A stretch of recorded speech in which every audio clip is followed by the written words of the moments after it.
Hey guys, Telegram Sam here. If you don't already know, I have an Instagram. It's telegram_Sam_vinyl. So if you're on Instagram, check me out there.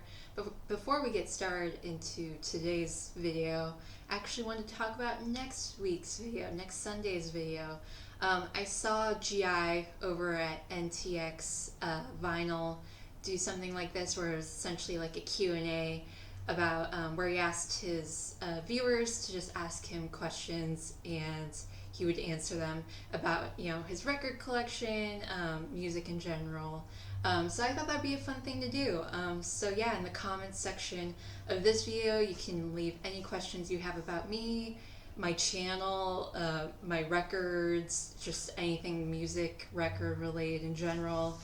Leave them down in the comments below, and then I will answer them in next week's video. I'm really excited to do it. It looked like a lot of fun in GI's video, so I'm really stoked to do that.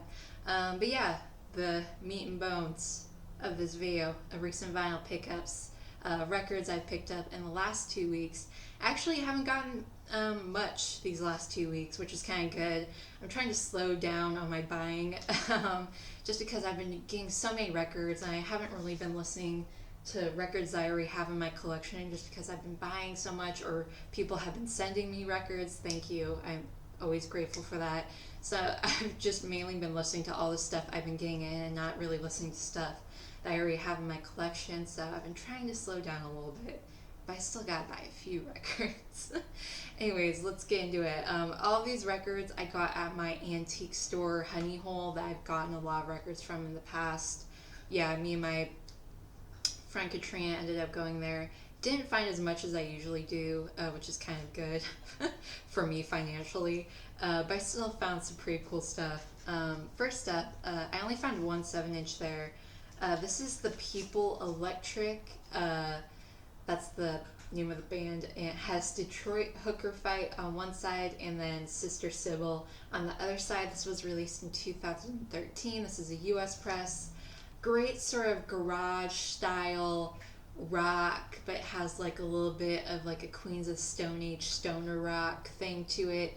But yeah, I really dig this. This is really cool. This is the only release I saw from this band. I really couldn't find out anything from them online. I didn't really see anything else on Discogs or any links or anything. So kind of like a cool little one-off from this band. But I really dig it. And it came on this cool little white 7-inch. Yeah, really cool. Really dig it.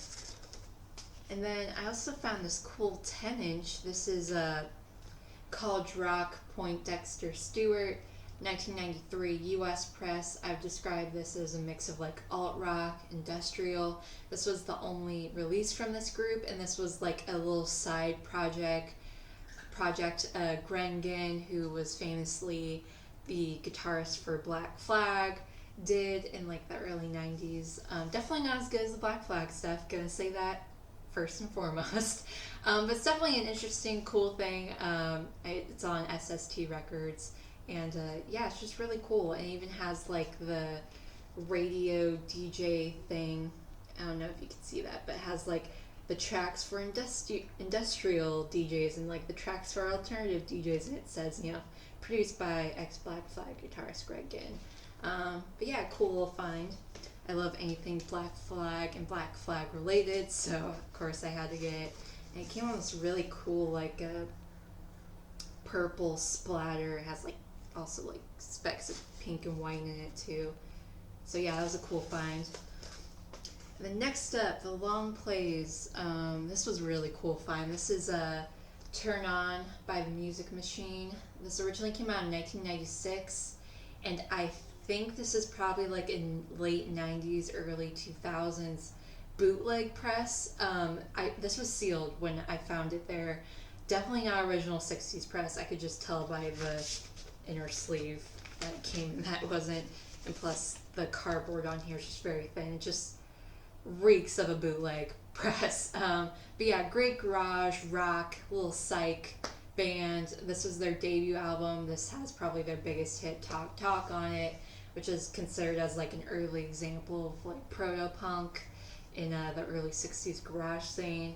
But yeah, this is a really cool find. I've always heard of the Music Machine and how they're kind of like one of those bands that you just need to get if you love garage rock, pro punk, 60s stuff. So that was a cool find. And yeah, this one just came on again, sort of like a very generic Music Machine sort of bootleg label. It doesn't really say who made it or anything. Next up, we got some John Mayall. This is his album, The Turning Point. This originally came out in 1969. This is a 1987 U.S. press. John Mayall is considered like one of the biggest figureheads in the whole UK rock blues scene. I would say this has a lot more jazz to it than, I mean, it still has rock and blues, but it definitely has a lot of jazz undertones compared to a lot of the other stuff I've heard from him, but I really, really liked it. This has probably been my favorite thing I've heard from John Mayall so far. But this was a live album that was recorded at Bill Graham's Fillmore East, and it sounds really great. This A7 press is really awesome. I definitely recommend getting it if you see it out in the wild. And this one just came on a red Polydor label. Next up, an artist I can't believe I didn't have in my collection until now, considering how much I love soul and funk music, but this is Back to the World by Curtis Mayfield. This originally came out in 1973, and this is a 2018 US press. Great mix of funk, soul, little jazz. His fourth studio album and the one he did right after Superfly. To me, this is a very lackluster album. Of course, I love anything Curtis Mayfield does, but God, just all the albums before this one were just very funk, very revolutionary, very soulful. Of course, Superfly is considered one of the greatest soundtracks ever, so it's kind of hard to like one up that. But this just has like a lot of strings, a lot of horns. It reminds me a lot of the stuff he did with the Impressions, which was the group he was in before he went solo. Yeah, not my favorite thing from him, but I'm still glad to have it in my collection, and just to have anything from Curtis in my collection is awesome. So, and this one just came on his Curtum label. I really dig that label design. It's really cool. The next up, an album I have never seen in the wild, and I can't believe I found this there. This is the self-titled debut album from Stealers Wheel. This is an original 1972 U.S. press. They're like a great mix of like folk, rock, blues with a little pop in it. They're like a really great mix of everything. But yeah, they were a Scottish band that were only together from 1972 to 1975. They weren't together for that long. And I think they like reformed in 2008 briefly, and then they've kind of retired since then.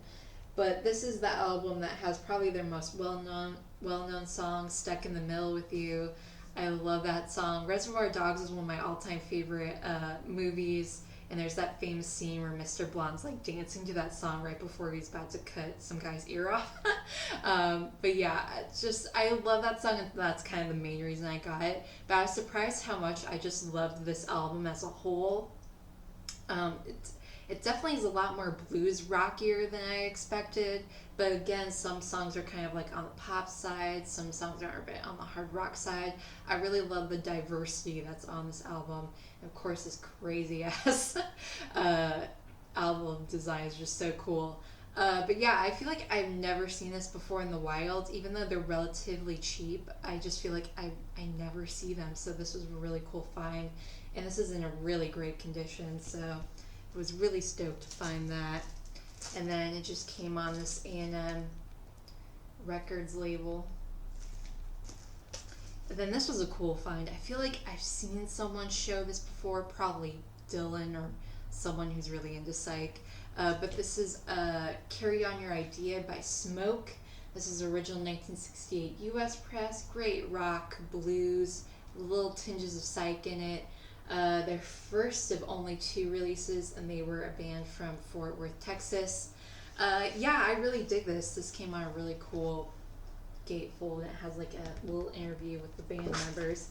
But But yeah, like in one side of the album is just MC Boogie, that literally takes up the entire first side. It's a great trippy like hard rock. The guitar playing on this is stellar, especially on that song, and it kind of like has these vocals that kind of seem like a sermon almost. It's not really singing; it's kind of just more like speaking.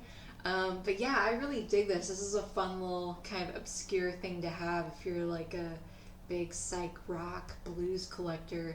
Really, really cool. And yeah, the record is in great condition. It's on this great uni label.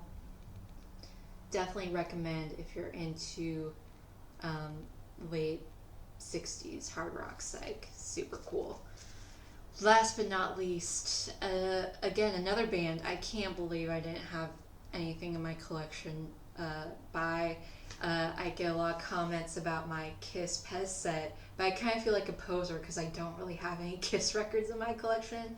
The only Kiss thing I have is a cassette. It's like an 80s comp. I think it's called like Smashes, Hits, something. It's like a 3 thing. But yeah, again, I can't believe I didn't have any Kiss in my collection before this. This is their great live album, Alive. This is original 1975 U.S. press, hard rock, glam. Their first live album. Probably one of the most important live albums in rock music and one of the greatest live albums in rock music. And they actually took the title Alive from the Slade live album called Slade Alive. Slade was a big influence on Kiss, so this was sort of like their homage to that album. But God, the sound on this is just killer. I mean, I've always heard that the sound on this is really amazing. My stereo system is pretty sensitive, so I don't have to turn it up that high. I literally barely had it turned up, and it was so fucking loud. I like had to quickly like get up and turn it down because I wasn't expecting it to be that loud. It even comes with like the original booklet, and it has all the great pictures of the band members. There's Gene. Yeah, this was such a cool find.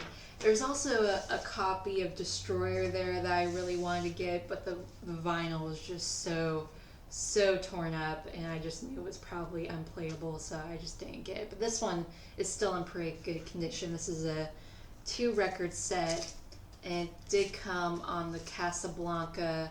I believe they call this the Bogart label. When I posted this on my stories, I had like 5 messages from people who were like, is that the Bogart label? Apparently that's like a big thing, I guess, among Kiss collectors. But yeah, it's on the Bogart label with the silver writing. Super cool find. I'm so happy to finally have some Kiss stuff in the collection. I definitely want to have at least all of the 70s Kiss releases. I don't really care for their 80s music that much, so yeah, I'm excited to finally kickstart the Kiss collection, But yeah, thank you so much for watching. That was all I picked up these last 2 weeks. Again, leave me your questions for the Q&A for next week's video down below.